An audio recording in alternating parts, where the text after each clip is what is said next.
Hey guys, Unfrequented World, out in the field again today. I'm going to finish up a spot I've been working on here the last little bit.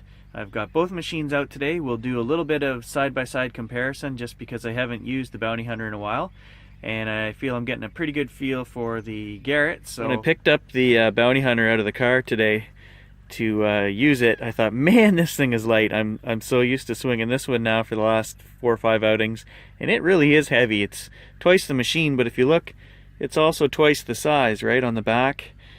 Shaft is probably a little heavier, and the end is also thicker and heavier too, the coil. But I wanted to show you guys, good news. I got my cable from Jeff at Middlesex Detectors to turn the Garrett proprietary into a 1/4 regular audio jack, and I've got the Bluetooth system on there. I hooked it up and it works. That tells me that pretty much any Bluetooth system should work on there because it's just a 3mm jack going into the 1/4, and they should all work. So no need to buy the proprietary Garrett stuff. I'm totally against that. Anyone who knows me knows I don't buy Apple products for that reason. There's a few other things. Sony is bad as well. I do own lots of Sony gear, but in the past they had their own proprietary hot shoes for cameras and things like that. It just annoys the hell out of me. If you're going to run equipment, why bilk your customers, the people that are going to come back to you, for every last penny to get your own? You know, you need this $60 cable, which is what it cost me. It cost me $60 with shipping and tax for that cable to run my Bluetooth system on the Garrett machine. So that was very annoying to me. That's the last you're going to hear about it, guys.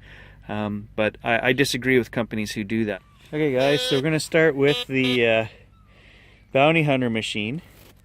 And I've only walked out here in the field and just put the thing down, and I found a coin signal already. Oh, but see, now it's changed to foil. I saw foil there.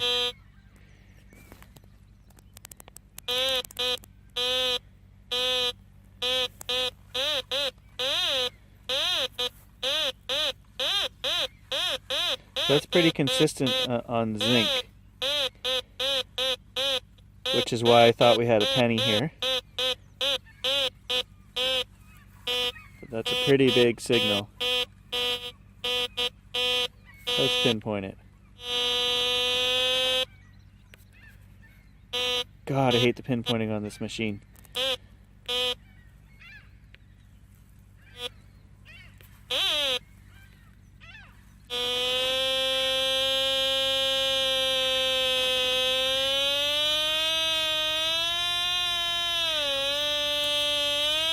That's a pretty big item, I think. Okay, so the Garrett is reading that.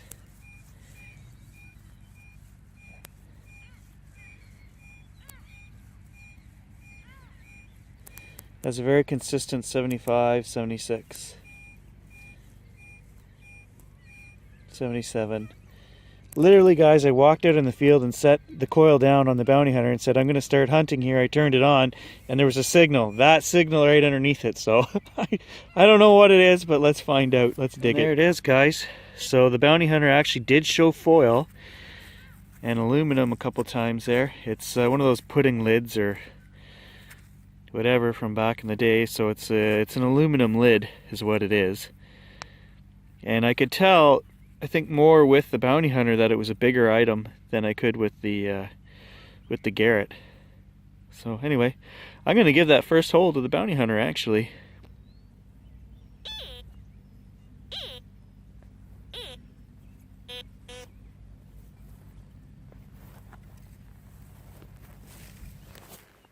So when I'm going over items, I like that it's showing me aluminum, you know, along with the number. You know, I know it jumps around more, the number and the whatever, but if I see foil pop up or aluminum pop up, I know that's what it is.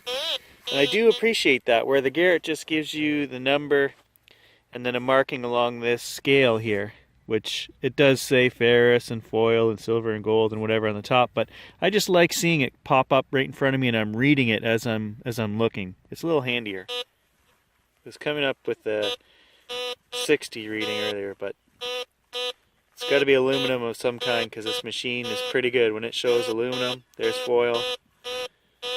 But again, look at how it bounces all around. So you have to learn how to read between the lines here with this machine. Let's see what the Garrett shows. Okay, so the Garrett is reading that same signal.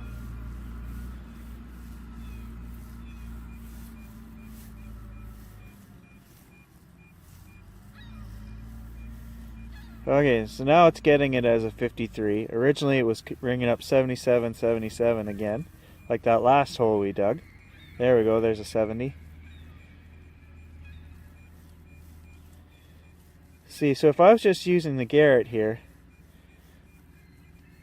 I would probably dig that because I saw some 70s, and originally it was coming up before I got the camera going to 77, 77. So if I were here with the Garrett, I would dig that signal. If I were here with the Bounty Hunter, I would pass on that signal because it's aluminum. So let's dig it up and see what it is. Okay, well there must be multiple things in the hole here, guys. I'm confused because a penny came out. So yeah, for sure there's got to be two things right here in this area. That's what's going on there. Oh, 1939, guys, that's an oldie. So it just goes to show you, you should dig all the junk holes because there might be other stuff hidden in there. Well, that's a weird one, guys. I took the machines and I went back over the hole where we just dug that penny out of there. There's nothing else there. I'm not getting any other signal. That's the first time I've ever seen a penny ring up where it was showing aluminum and zinc on the one machine, and this machine here was getting a 50s tone. So it tricked both machines. So maybe that year, 1939, there's something different in that penny. I don't know. I wouldn't have dug that though, so just because of this comparison video, hey, I'm 1 cent richer. Okay, so here's one I would suspect as a penny with this machine.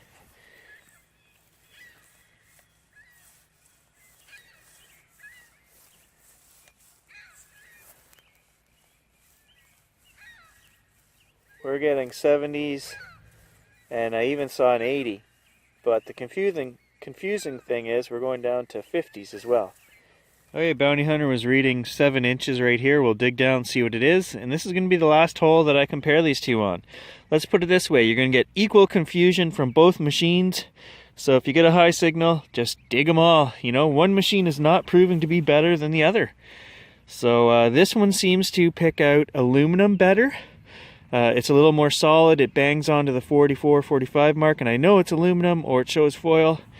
That one there is better at detecting taking iron out. If I get a rusty nail, I can turn on the iron audio and I know right away it's a rusty nail. So, but again, sometimes the aluminum will ring up with a high tone 77, which we showed in the first hole. So either way, you're going to dig holes that are fake aluminum, lids and things like that, or this one, you're going to dig the odd nail that shows as a coin signal. So it's a draw. You know what? If I had to choose again right from the very beginning, guys, I would probably choose that one again just because it was half price.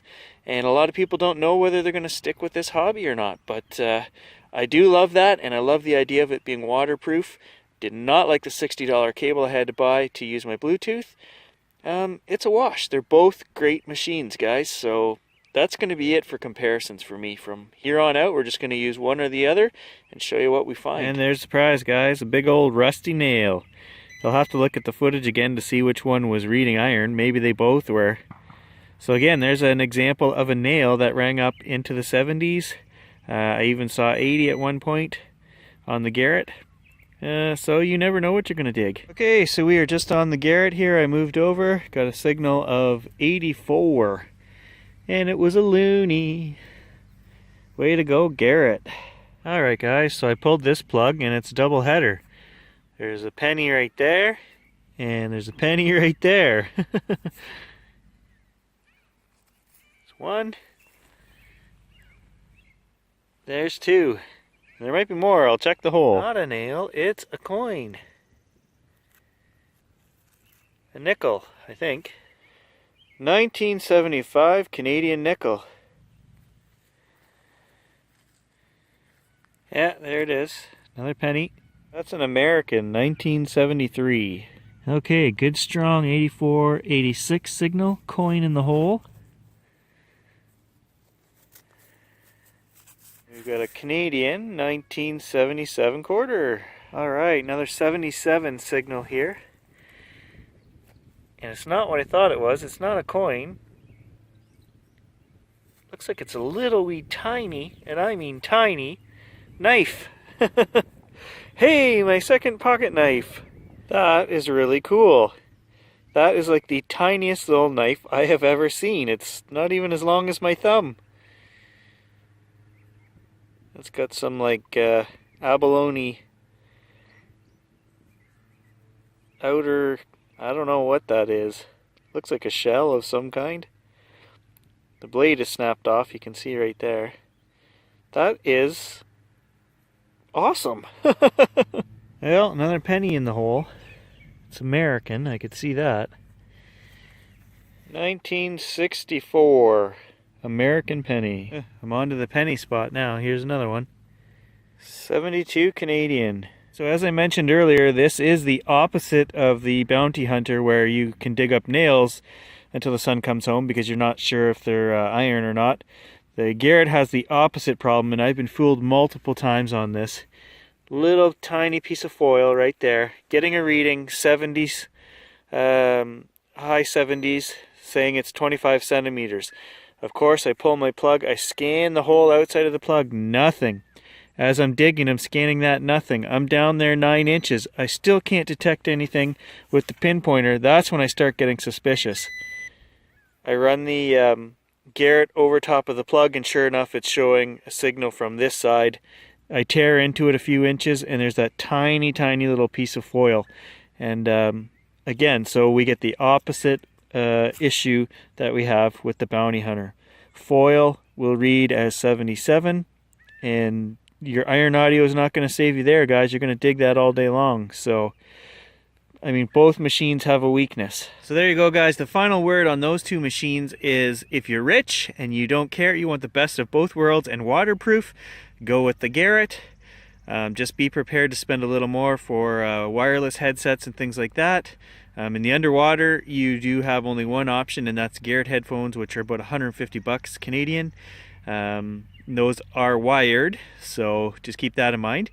And if you're conscientious about where your money's going and you just want to do this as a hobby, and you know what, for half the money, the bounty hunter works fantastic. It's not quite as dummy proof. You have to learn how to read the machine. The signals bounce around a little bit more, but it's a deeper machine as well. So it's a toss-up, guys. I love them both, and that's going to be the end of the comparisons from here on out. So there's today's haul, guys. $1.68, a cool knife, some weird copper ring, a bunch of trash, and I, upon further inspection, found, you can see underneath here, where the Fiskars is about to snap. It's on this side of the handle. So I don't know if it's got one more hunt in it or not. But when that day comes, we'll have to start using this guy here. Got a brand new White's Dig Master that I didn't like the feel of the first day I used it. But we'll have to give it another chance, because when you spend that kind of money on gear, you want to make sure that you get some use out of it at least. And if worst comes to worst, I'll go buy another $12 one of these.